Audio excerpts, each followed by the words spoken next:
Hi class, welcome back to the week. Hopefully if you're watching this video, you have already taken the test that I asked you to prepare for last week. And if you haven't, I would go ahead and stop this video because this is going to contain a lot of transition information to chapter 28.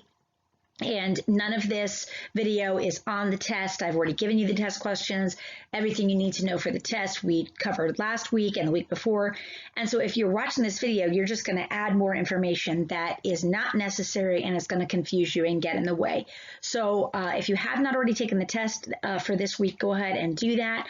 If you picked up a packet of paper, I put yellow legal pad paper in your packets this week so we could take it the way we normally do in class. If you didn't pick up packet and you don't have yellow paper home, that's completely fine. Just take it on regular paper. So we are hoping then that you have already finished the test. And you might be wondering, well, what about chapter 27? Because she didn't assign chapter 27 for reading, and that's correct. I'm not going to formally assign chapter 27 for reading. You certainly may do it, but I'm not going to require it. And the reason for that is because we're going to use this as a transition chapter between World War I and World War II. There is some information at the end of chapter 27 that's political in nature, about the Dawes Act, about the new German government, about some of the unrest in France. And so we will cover that, but I'm going to cover that as part of chapter 28. And we're going to use 27 as a socio-cultural chapter to talk about the changes in thought, in faith, in art, and in mass culture. We're going to talk about those things before going on to chapter 28. So unlike the previous weeks of online schooling, we're going to end this week with you taking a quiz on chapter 28. So we're going to start out the week with a test. We're going to do transition chapter in the middle, and we're going to end the week with you reading and taking a test on chapter 28. So there'll be a little bit less video than there normally is during a week this week, but there was a lot last week. Also, in this transition chapter, there's a lot of material about art, about science, about music, and I am going to use some supplementary video like I did last week, but a little bit more this week. I don't want you to feel like you have to watch every single thing that I put in there for support, but I will explain to you what I do want you to make good use of as we get into chapter 27. And then, like I said, the end of this week, we'll get into chapter 28, which is dictatorships and World War II. That's going to be a big chapter for us, big chapter of importance. On Wednesday of this week, we will get together. You're probably watching this past Wednesday, to be honest. But on this Wednesday, we will get together and talk a little bit more about our DBQ from last week and see how you did with it, and talk a little bit more about the upcoming AP exam. Okay, I'm going to get into chapter 27, which our text calls the age of anxiety. And so this phrase was coined by people in a later decade, but the idea of the age of anxiety, a time of tumult, a time of changing thought, a time of questioning. And of course, this all came from World War I. And I'm not going to belabor the point. Obviously, we looked at those death tolls of World War I. We looked at the damage to people. We talked about the futility of trench warfare on the Western Front. We talked about the massive casualties. We talked about the Russian Revolution and massive expenditure and loss of life, and people seeing the results of what the Industrial Revolution could do on a death scale. And with all of that came a lot of questioning about the world, about its meaning, and about what on earth we're doing here. And so we're going to enter into a time of what we call uncertainty of thought. And we're not going to be able to do a whole philosophy class here, unfortunately. We used to have a philosophy class at Seven Rivers. That doesn't fit into our schedule right now. But we are going to go into talking a little bit about some of the uncertainties in modern thought. And like I said, it's not going to be a whole philosophy class, but it will, I think, give you a good understanding of some of the thought that's out there. Some of this thought is going to conflict. Some of this thought is going to go together. Some of it will be a little bit confusing. And then it will produce offshoots in the areas of art, music, psychology, all kinds of things. And so we're going to get right into the different types of thought that came about in the age of anxiety. And I'm going to pause this and get a cup of coffee so that I can do this without yawning.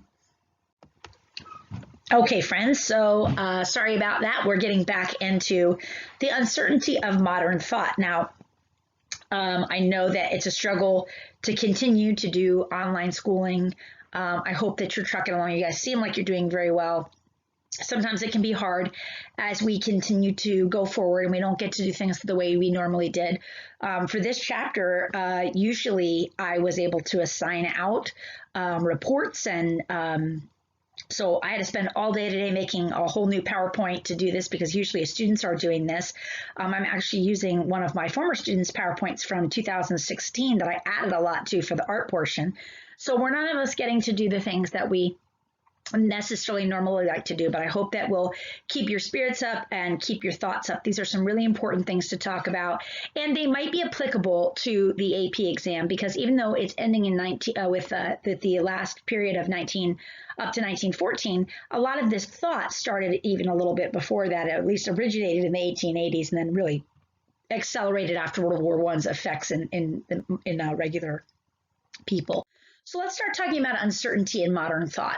So certainly, when you're looking at the pre-1914 world compared to the post-1914 world, your text does a great job of contrasting these two periods. Whereas in pre-1914, we could say that people generally believed that faith was something of value. They believed in reason in order to figure out the world. They believed generally in progress, that man would continue to move forward over time, that he would continue to invent, he would continue to make forward movement in thinking and economics. We believed in the rights of the individual, and so that meant that there were burgeoning rights. It was taking a long time, as you remember, but the rights of the individual to vote, the rights of women, the rights of workers, the rights for good working conditions. These things were universally believed by man. Even if they didn't all happen right away, it was still thought that this was a good thing and that individuals should have human rights. And there was a general sense of optimism about the future. But after World War I, with the destruction, the death, the inhumanity, we entered into a different period, a period of irrationality, a period where there had been untold violence in the world that had been witnessed massively by the lost generation, by fathers, brothers, young men, sons who had gone to war and had seen really the worst of humanity. And I think there had been worse before World War I, certainly. But the destruction of human life on the level that the Industrial Revolution allowed that to happen, and the new weapons of war that came about in World War I between barbed wire, poison gas, tanks, the beginning of the use of airplanes in war, although that wasn't highly featured, machine guns. All of this playing into modern warfare certainly brought about a much higher and much more gruesome death count. And really, the frustration on the Western Front brought with that a meaninglessness, a lack of understanding about what this was really about.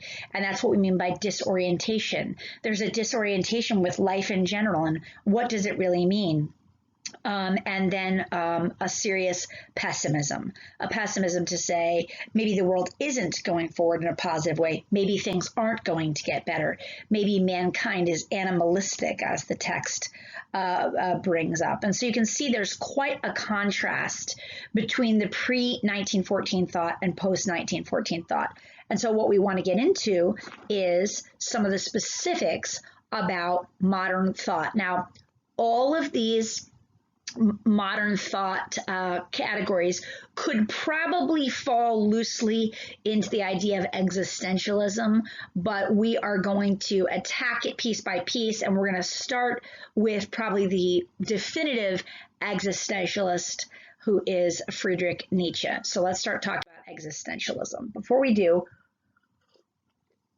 we're going to look at this quote that was mentioned in your text from a essay called "The Crisis of the Mind" by Paul Valery. And this is said to sum up the thoughts of modern thought. The storm has died away, and still we are restless, uneasy as if the storm were about to break. Almost all the affairs of men remain in a terrible uncertainty. We think of what has disappeared, and we are almost destroyed by what has been destroyed. We do not know what will be born, and we fear the future, not without reason. Doubt and disorder are in us and with us.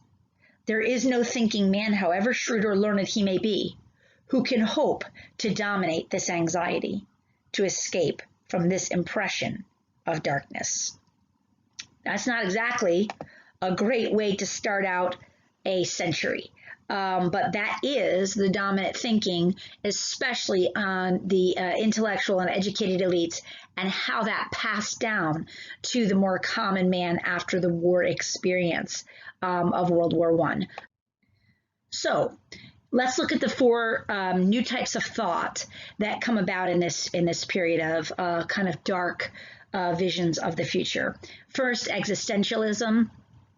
And then a Christian existentialism. Some people might argue with that categorization. We'll talk a little bit about it, and then we'll see if we think we've got a good description of it. Logical positivism. And then I want to also talk about modern psychology as one of the new ways of thought. And then we're going to conclude by talking also about some modern scientific thought that we will conclude with. So there's all kinds of new types of thinking, new types of thought that one living in this time period might have been exposed to. And like I said earlier, some of this might conflict with other thought, and that's certainly okay. So as you're a person living in the new and modern 21st century, what is it that you are going to be confronted with as far as your understanding of the world and the way it works and the thinking? So we're going to start with existentialism. So the most dominant thinker of existentialism is Friedrich Nietzsche. Now, as you study future literature, probably literature you've already studied, but especially literature that you're going to encounter in your senior year, whether you're taking the dual enrollment class or whether you're taking the college prep course, you're going to come across Nietzsche's thought and really contradictions of Nietzsche's thought, especially amongst some of the Russian writers that you'll study.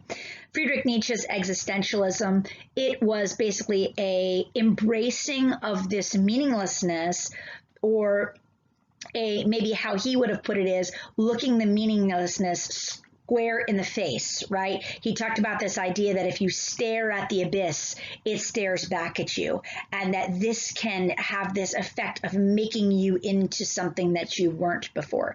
Nietzsche rejected traditional morality and rationality. So he had begun as a professor of the classics, and he grew to reject everything that Western civilization had taught about rationality and about reason, and about morality and about what man is and how he should be controlled. If you look back even at the ancient philosophers, they had this idea that ration should control emotion. When you think about the things that Aristotle talked about finding the golden mean between two extremes. When you talked about the idea of not being a slave to your passions, that the classic writers would have echoed throughout time and would have been picked up on by Renaissance writers, by Reformation thinkers. Well, that's all out the window, because Friedrich Nietzsche says that all that's foolishness. It's been overemphasized. It's a silly idea about the West. And he says that it's time to grow up. He says God is dead. And what he means is not that Jesus did not resurrect from the dead. Sometimes there's a misunderstanding about that in Christianity. Nietzsche didn't believe in the deity of Christ at all. What he was saying when he said God is dead is, as your text explains, that he was killed by modern people of faith who really had no actual belief system. In other words, he says people who truly, they claim to be Christians, but even they don't believe. So God is dead. He's a dead concept. He's irrelevant is more what Nietzsche is trying to say. And so how is he irrelevant? Well, actually, Nietzsche has one of the most conceited philosophies that I've ever come across in my lifetime. And it didn't do him any practical favors because he ended up kind of going nuts and becoming kind of a freak show and an addict. And his relative that was taking care of him in order to pay the bills would charge money for people to peer in to the window in his door and look at the really kind of animalistic soul that he had become. It's kind of a tragic end, but Nietzsche was just self-aggrandized, and really he called for a rejection of the traditional morality, but he said most people aren't going to do that. Most people are going to be stuck in their traditional morality, their traditional way of looking at things, and he said they will be part of what he called the herd, or the slave morality, the slave mentality. If you hear people talking about, sheeple today, they're talking about this idea. It's a very Nietzschean idea, the idea that most people will abide by traditional morals, traditional things that hem them in and block them in, but it's only the true master morality, okay, the Uberman, the Superman, that can rise above this mentality and develop a morality of their own, instead of taking on this normal morality that has these ideas of right and wrong and ideas of a God who sets those parameters on humans. No, all human life is meaningless. All human life is darkness. Humans are violent and animalistic. And so once you have looked that abyss in the face and you have discovered it to be true, you can take one of two actions. You can kill yourself, which Nietzsche thought was an admirable thing to do because it was a way that you could show that you had faced your reality. Or you could, and this is if you don't want to become a member of the herd, by the way, I guess that's the third option. Or you could be like Nietzsche and you could become a Superman who has risen above the herd mentality and the slave morality and has become a true hero. How do you become a true hero? Well, you make your own morality, and you make this morality by the decisions that you make that are so bold as to reject all previous ideas about morality. You set the morality because you've realized life is meaningless, and in some way, shape, or form, you can make it have meaning by discovering that it has no meaning. In other words, the meaning comes out of your maturity to outgrow God, who's dead anyway, and traditional morality. And now that you have grown up, you show yourself to be a real man, a real person who can take on the realities. And in your action, you have grown up. He talks about this idea of that once we were out on the sea being tossed by waves, and things like wars or sadness or evil, what we perceive as evil, could toss us around at sea. But now, with our new master morality, we have gone out onto the open sea and we've conquered it, and that we are the masters of that domain, and we're the ones in control because we realize that evil or good is not even a thing, right? His works, Untimely Meditation, that's supposed to say meditations, not medications, sorry. Untimely Meditations on the Genealogy of Morals and Thus Spake Zarathustra are probably some of his most famous works. This Nietzschean existentialism was most popular on the continent, and particularly in Germany. We're going to talk now about more of a fringe existentialism that came about. By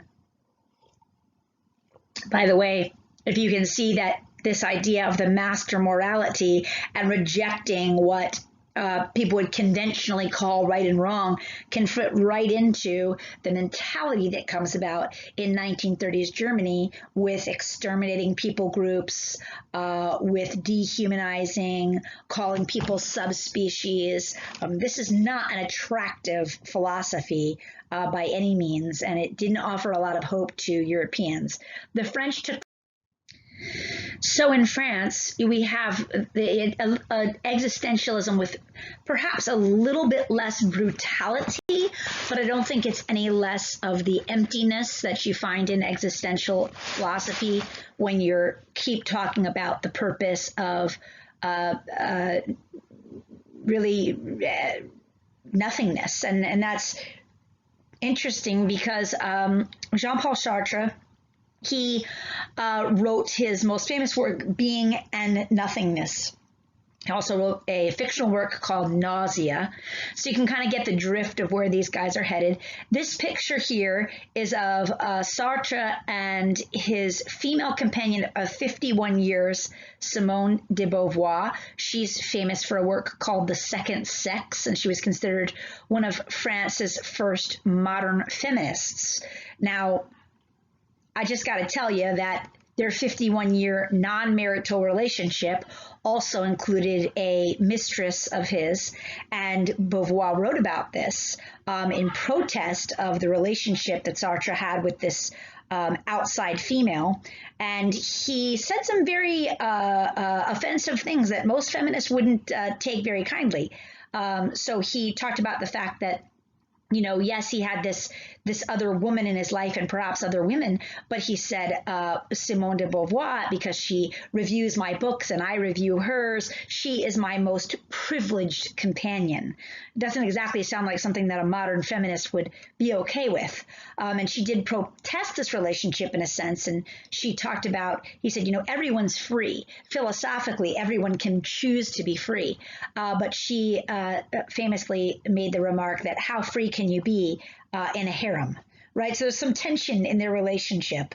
Let's not make this into some kind of modern love story without really understanding what goes along with the rejection of any kind of traditional morality or beliefs about right and wrong.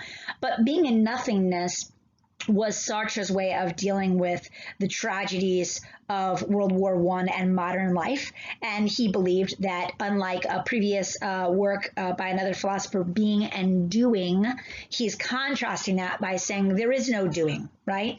The doing is really nothingness. And yet he's going to say some things that seem very contradictory. So let's look at two of his phrases to help understand what we mean. So Sartre is, in his pessimism and darkness, a little bit more optimistic than maybe Nietzsche, all right? So Sartre does believe that you can choose a moral act, a moral right, but he believes that you are the one who infuses that act with morality. So that's a little bit confusing. To help understand it, let's look at one of his ideas: existence precedes essence. So we as Christians would believe that essence precedes existence. In other words, the essence of God and the essence of who he is in his being, in his character, in his creativity, that gives meaning to our existence. Okay, so because God embodies what is true, because God embodies what is good, what is beautiful, then we can know those things because we are image bearers and because we can communicate with God even through words in a mystical way that he's provided for, through the idea of prayer and through the Holy Spirit as well. Sartre would say all of that is ridiculous, that in fact existence precedes essence. It is when man realizes his own existence is first. Okay, so practically speaking, there is no God. Okay, there is no creative force. You exist. He believes in atheism, all right? He is a true atheist in that embracing sense. Did he talk about God? Yes, but he talked about that with a lower G in the sense of what you make up to make your moral decisions, okay? And so he says existence precedes essence. So first, you squarely look at it and you realize, okay, I'm a being, I'm out here, and there's no meaning to the world. So what am I going to do about that, right? Whereas Nietzsche says, well, kill yourself or become a master of the herd and lord it over everybody else and turn morality inside out and do what you want to do and take what you want to take. Sartre says perhaps you can find some essence in your own existence. So Sartre, for instance, he joined the French resistance movement against Hitler, and he believed that doing that was a moral act. This is in World War II, of course. He believed that he was doing right, but he believed that the right that he was doing was something that he was giving meaning to. In other words, it wasn't right because of some outlying moral principle that it's wrong to gas people and treat people like subhumans and take land from others, but because he had come to the realization of what was good. And so therefore, in his action, he was rising above the nothingness and infusing life with some kind of not ultimate meaning, but meaning for the individual, all right? And so this was his somewhat contradictory idea. That leads us to understand his comment that man is condemned to be free.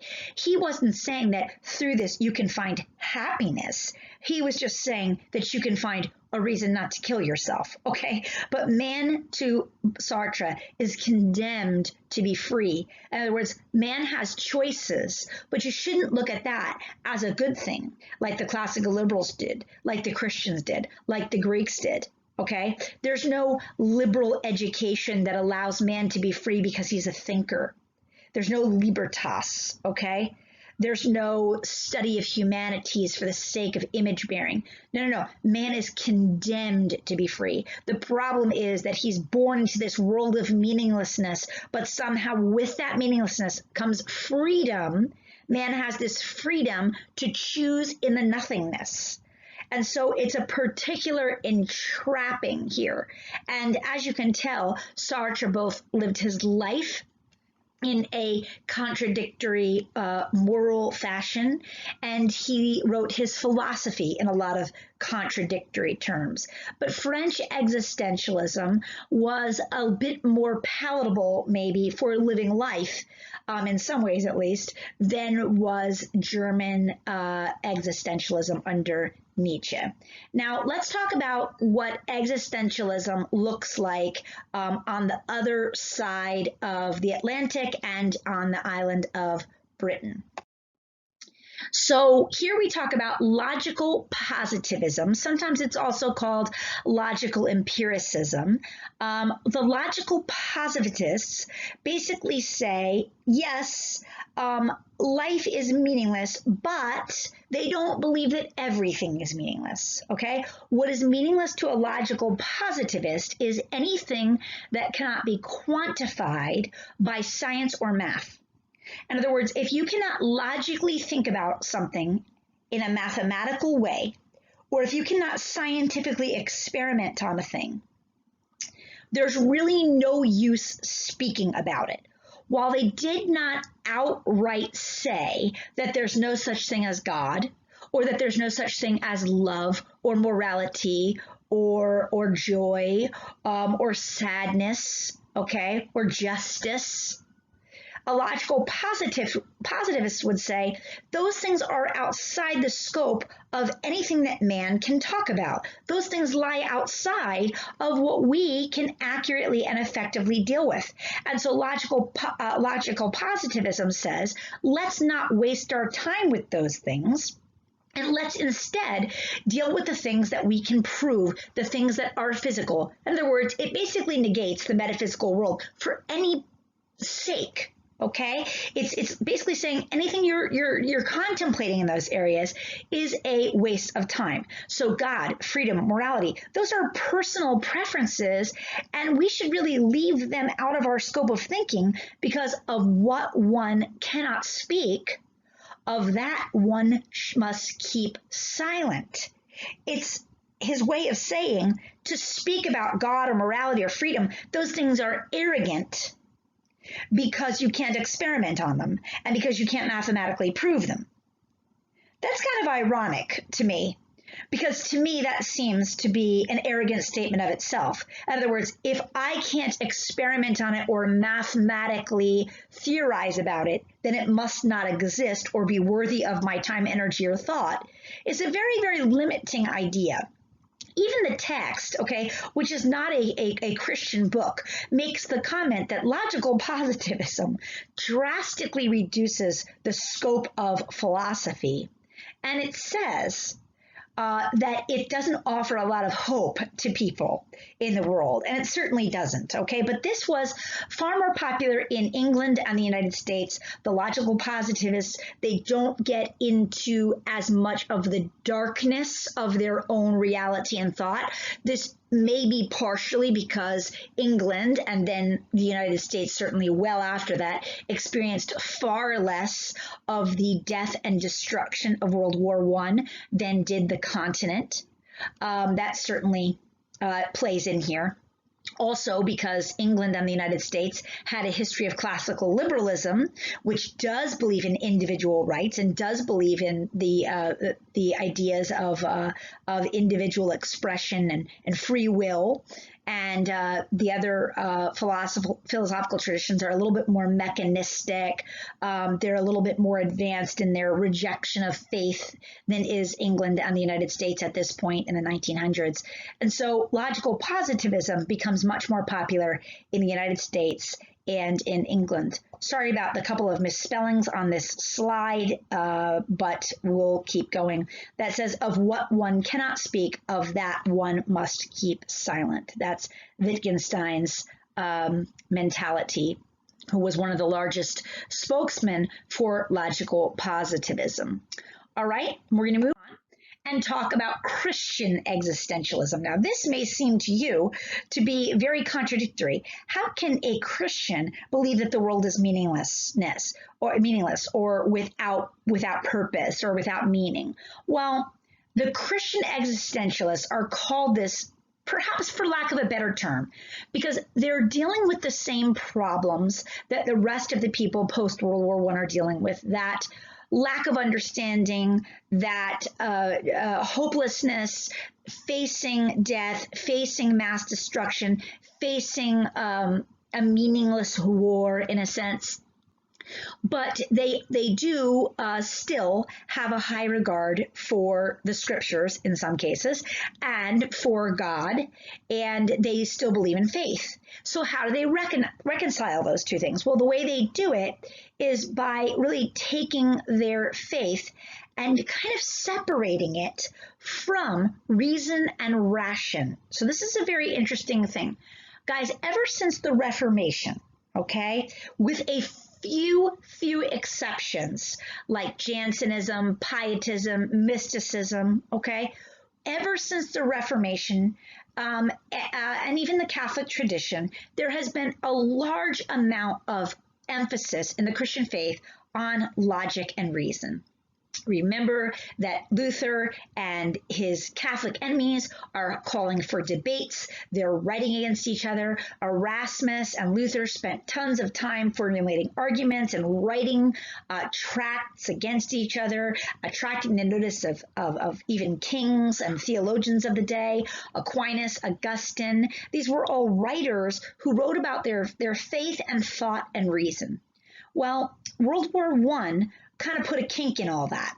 And so it brought about the modern day writings of Karl Barth, who you see here on the right, but it also revived the writings of a rather little known figure, Danish figure, named Soren Kierkegaard. So we're going to start with Kierkegaard. So Kierkegaard was an 1800s thinker, a Dane, who had basically said that you cannot get to God through reason. Okay, he is not the first and he won't be the last of thinkers to think about this. But he says you cannot arrive at your beliefs about God by reason. You must arrive there by faith. Now, Let's take a minute and ask ourselves, do we believe this as Christians and as Christians of our faith tradition? The answer to this is that we do not believe that one can meet God completely and utterly through reason. Okay? We don't believe that you can reach God without faith. Right? The Bible says without faith, it is impossible to please God. The Bible says that we are saved by grace through faith. And so we understand that this is a gift of God, right? But we do believe that reason, that our faith is number one, reasonable, and number two, that we must reason along with our faith. Whereas the Christian existentialists more say that reason and ration must be set aside if you want to come to God. Okay, that's their key, because remember, the in thing to do, the way of thinking, is to resist ration and reason. And so in his work, Sickness Unto Death, Kierkegaard calls for this leap of faith. He says, you have to reach God through taking this leap. Let go of your reason and ration and take this leap into God. If you were to read a lot of Kierkegaard, I think that a lot of it would resonate with you. If you took his individual quotes, you might even find some things that are very, very meaningful and even very, very true. But Kierkegaard does have this issue where he believes that the setting aside of reason is what's allowing us to know God in an emotional, and in a faith-driven way. But his leap is a bit of a blind leap, which is not what we believe as Reformed Christians about our faith. Nonetheless, I don't think that all of Soren Kierkegaard's stuff should be completely discounted by modern Christians. You have to take him in the context of the time period that he's living and writing in, and understand that he is looking forward through a lot of psychological and rational change in his lifetime, and he's trying to preserve Christianity through this. Does he do that perfectly theologically? I think the answer is no. Now, Karl Barth, his philosophy came through and out of World War I, and his idea is indeed that faith is granted through grace, not through reason. So he just flat out says, faith is a gift of God. Okay, he's right here on the right. Faith is a gift of God, but it's kind of like it comes like that. Okay, it comes to you. There is no reasoning. In fact, you got to get all that reasoning out of your way completely. He does take this a step further than Soren Kierkegaard. Whereas Kierkegaard sees too much reason, too much ration as an impediment to taking a leap of faith, Barth almost draws a much more solid line and says, if you're bringing ration and reason to the table, you cannot know God. He has got to give this to you as a gift of faith, and it's got to come apart from the rational mind. It has to be infused into you. You might be saying, oh, but I thought we believed that. Yes, but we don't believe that God must overcome our ration or get rid of our ration, because we believe that the way that God interacts with us is as his image bearers, and as his image bearers we are given, yes, emotion, but also ration. Okay, and all of those things are corrupted by the fall. So what do we believe as Christians? Well, we believe that our emotion, our ration, our spiritual man, all of those things have been damaged by the fall. But yet they are an integral part of what it means to be human. And so God renews those things. He gives us a new heart, and those image-bearing qualities are reinvigorated, through the relationship with God. Whereas Barth is more saying this part of man needs to be rejected for this grace infusion that just comes upon us when we choose to let go of the idea of reasoning through. So he might even come close to saying that our faith isn't just in some way absurd, but that's a good thing, because then it allows us to accept it by grace. Okay? So that's Christian existentialism. All right, let's take a little quiz, shall we? What if we look at these quotes that I have here, and we try to figure out who they might belong to, which of the thoughts that we've gone over might these quotes belong to? Let's take the first one. The real question of life after death isn't whether or not it exists, but even if it does, what problem this really solves. Anybody have a guess as to which of the philosophies that might go to? The real question of life after death isn't whether or not it exists, but even if it does, what problem this really solves. Try to answer that. I'm going to wait just a second, sip my coffee.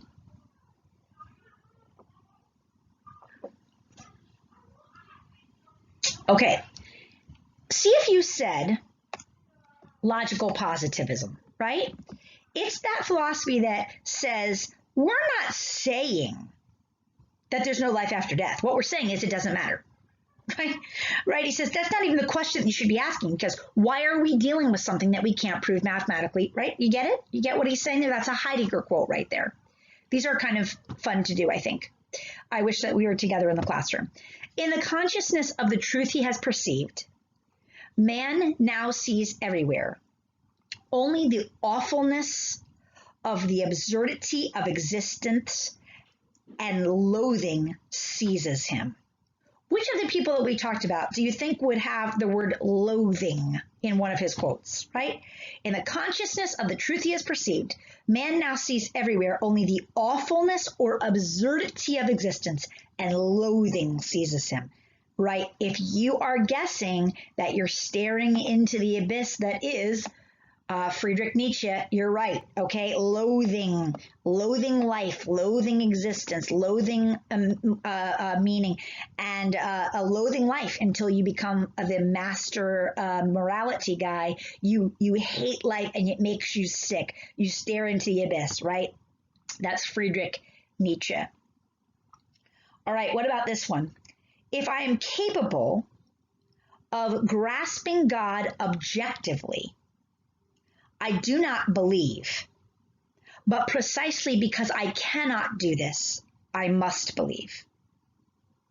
If I'm capable of grasping God objectively, I do not believe, but precisely because I cannot do this, I must believe. So here we have a person saying, if I can get God inside my head, right? If I can conceive of him in here objectively in my mind, then maybe he's not really worth believing in.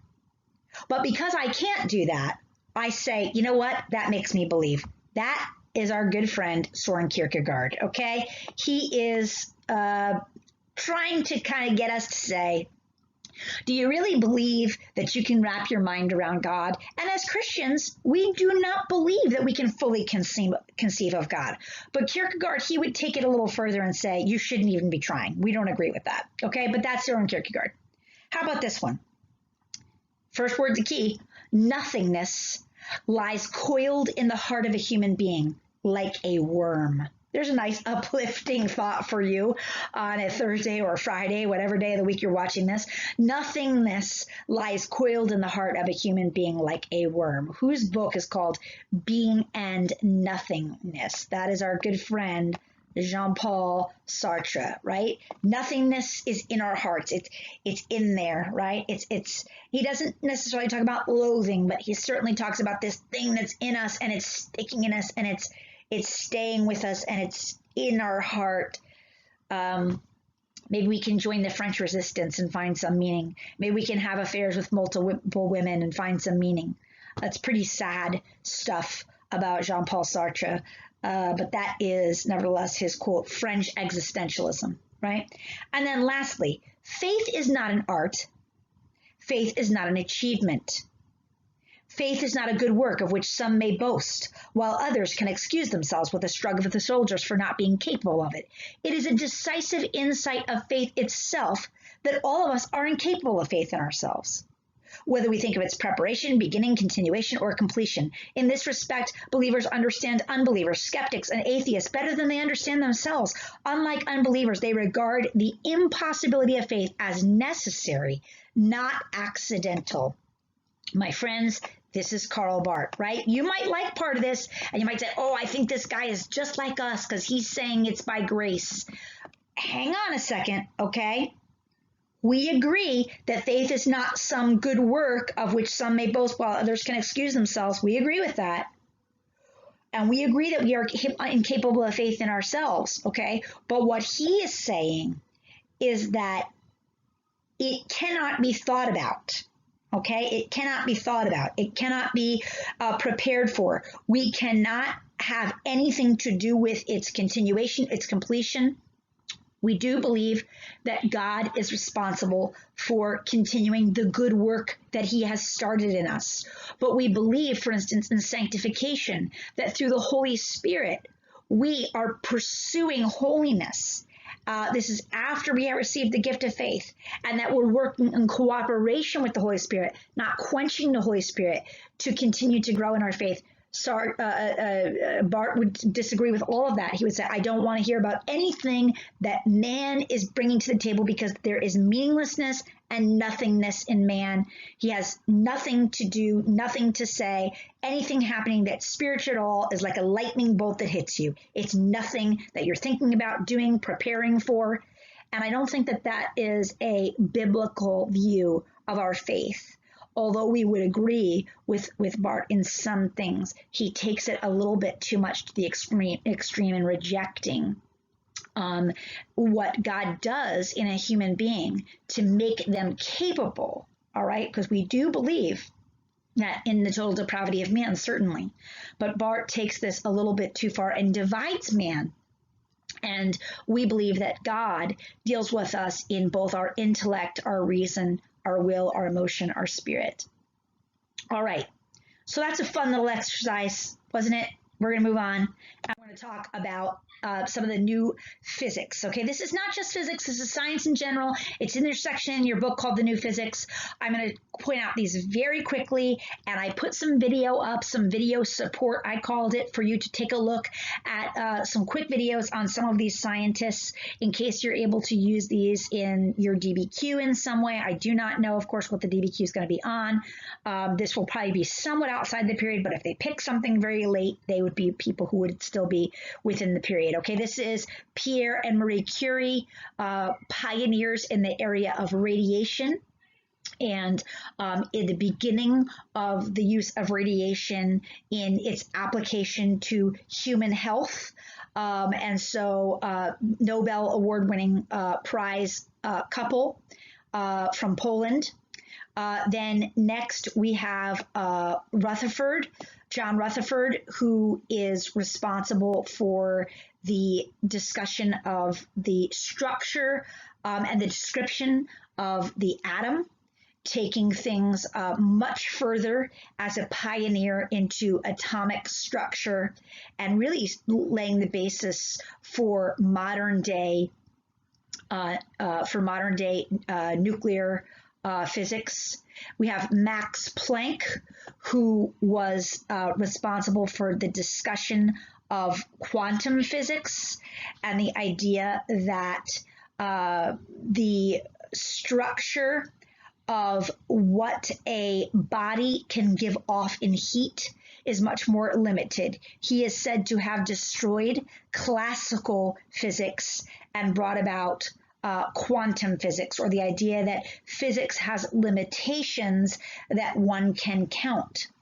And then Albert Einstein, the theory of both special and general relativity, E equals mc squared, and all of the dealings with the science behind time and light. These new scientists certainly exploded the assumptions of the old scientific world. Remember when we studied the scientific revolution chapter and it was moving beyond the crystal spheres? This is a new physics, and I like the way that the text kind of describes this at one point. Of it takes it down to the very, very minute. In other words, you're destroying the old science by taking it down to the microscopic and then to the macroscopic. You're thinking of everything from what an atom looks like, right? We're not even dealing with a cell anymore, but what does the inside of a nucleus look like? And then we're also at the same time talking about the existence of black holes, and so and the speed of light. And so we're talking about science on both a minuscule scale, and we're talking about it on a macroscopic scale. And these new scientists certainly explode the old way of thinking, and it brings about uncertainty, but it also brings about newness, and it certainly changes the world. This is a game changer for the future as we head into discoveries, not just medically, but also in the area of computers, communication, space travel, all kinds of things that are unlocked by these scientists. Watch the video support on these guys so that you can have a good understanding of some of these scientists. Okay, guys, we're going to conclude this with a talk about Freudian psychology. This is Sigmund Freud. And if you don't know a lot about Sigmund Freud, you probably do know a little bit about him just from pop culture and just from watching TVs, movies, cartoons. You've probably seen things on shows, comedies, cartoons about people going to a psychiatrist, going to a psychologist, right? And you'll notice on this slide that there's this thing called the talking cure for neuroses. You might not know what that is, but I bet you've seen before video or shows of people that are lying on a couch, and they're sitting there lying on the couch explaining to some counselor, some psychologist, some psychiatrist, everything that's wrong with them, everything that they think, maybe describing dreams that they have, and then the psychologist is sitting here taking notes, right?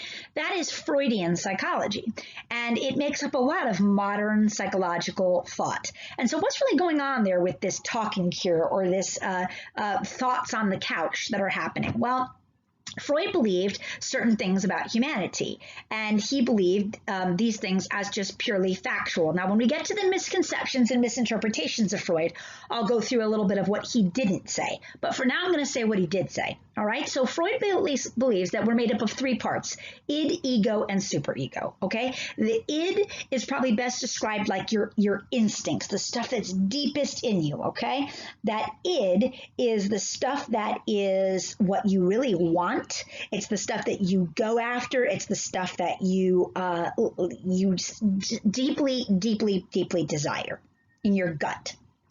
Then you have the ego, and the ego is the reality. Okay, the ego is the reality that comes into a conflict with the id, right? So the id is saying, I want this, I want that, I want to take advantage, I want to exploit.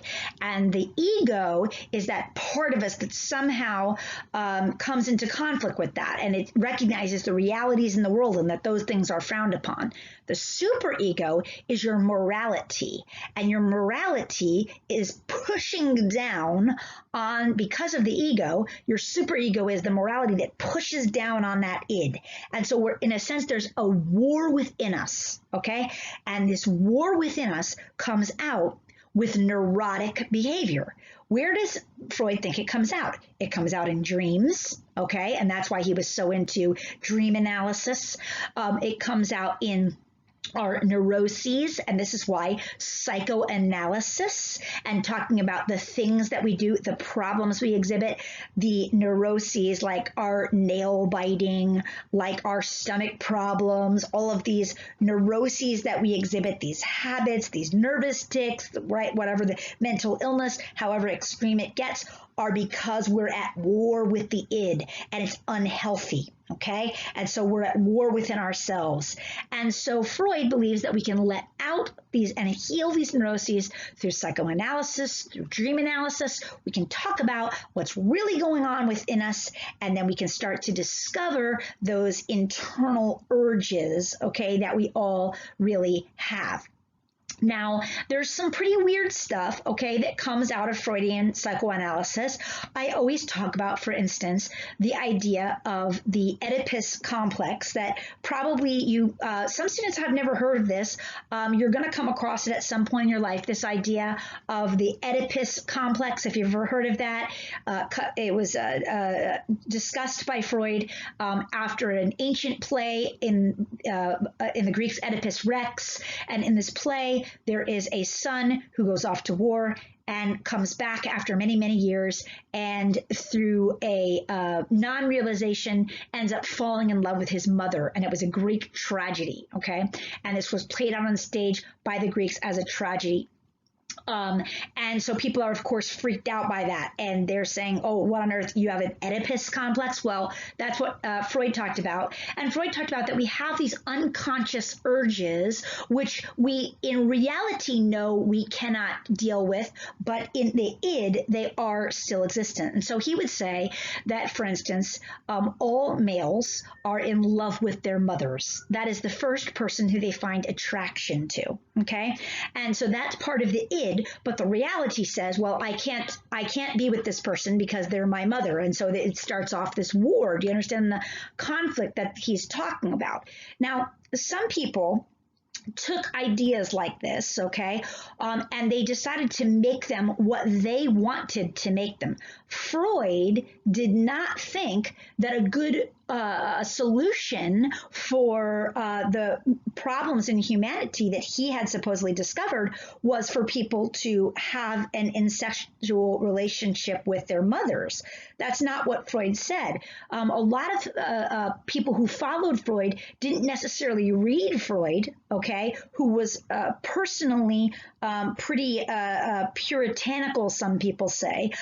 They instead said, oh, you know what Freud is advocating? That we let out everything in the id. And so this sparked, especially in the 1920s, it sparked this experimental lifestyle where people said you should have open marriages, open relationships, open sexuality with whoever and whenever, and whatever gender you want, and that this should all be free, and that we should let our id out, right? And so we can act in any way we please because that's healthier. That isn't what Freud said. What Freud said is just that there's this conflict within us. He just recognized the conflict. He didn't advocate the idea that by letting out the id, that society's problems or that personal problems would be solved.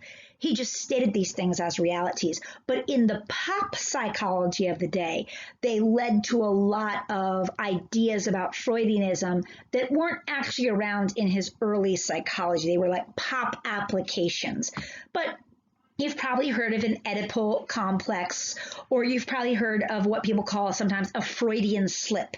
If someone says, oh, that's a Freudian slip, they're referring to, oh, you said something, all right? And sometimes it can be something sexual, or sometimes it can be something non-sexual. But in other words, it's like, say, you said what you really meant to say, right? If you messed up your words or you let a thought out and someone says, oh, Freudian slip, what they're saying is you let in what you really wanted to say out of your mouth because it escaped. The superego filter failed, and you let out something that you really want or desire come out of your mouth.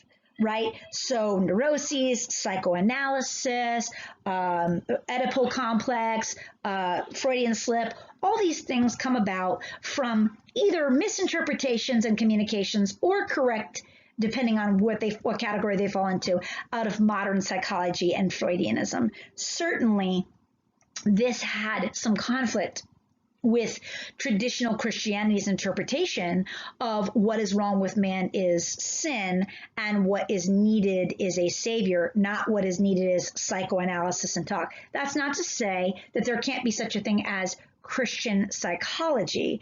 It's just that at their very core of what is wrong with man, while you do see some